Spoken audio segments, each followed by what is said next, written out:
Ukraine's President Volodymyr Zelenskyy has outlined preconditions for peace talks with Russia. In his nightly address, President Zelenskyy said Russia needs to restore Ukraine's territorial integrity, pay reparations, and also allow for the punishment of war criminals. However, he did not say that the Russian President Vladimir Putin should not be in power.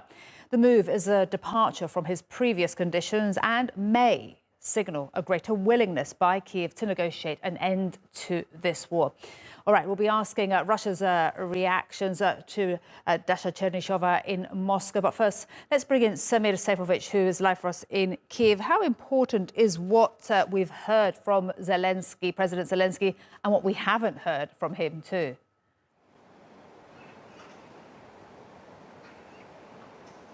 Well, it's very crucial, this address, which we've heard from President Zelenskyy. In military terms, Russia is on the back foot here in Ukraine. It is retreating in many regions, as the Ukrainian counteroffensive from last month was very effective in the Kherson region. There have been understandings that the Russian military has been unable to provide air superiority, which would give it an advantage in order to target further and take more control of Ukraine. In other places around Mykolaiv, more and more front lines are being taken by the Ukrainian side. There are many challenges the Russian army is facing in terms of mobilizing and getting Russian soldiers to fight, as the mood and morale is very low among its soldiers. So we are seeing that Volodymyr Zelenskyy, the president of Ukraine, is indeed willing to sit down with Russian President Vladimir Putin. One of the conditions prior to these talks, or the attempted talks which we're talking about, was that Putin was not to be at the table and that he was to be removed. Those were one of the conditions earlier. And if we go back to March and April of this year, we've seen the negotiation attempts in Belarus. Back then,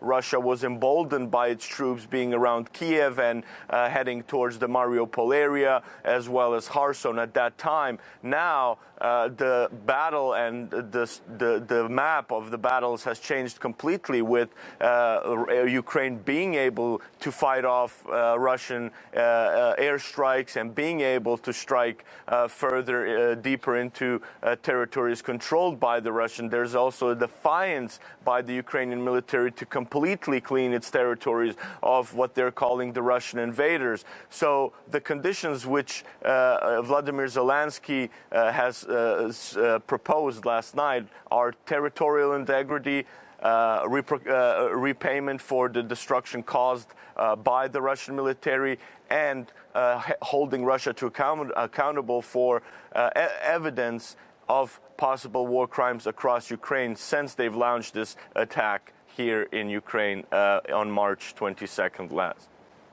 Semir, thank you very much indeed. Semir Seifovich live there from Kyiv.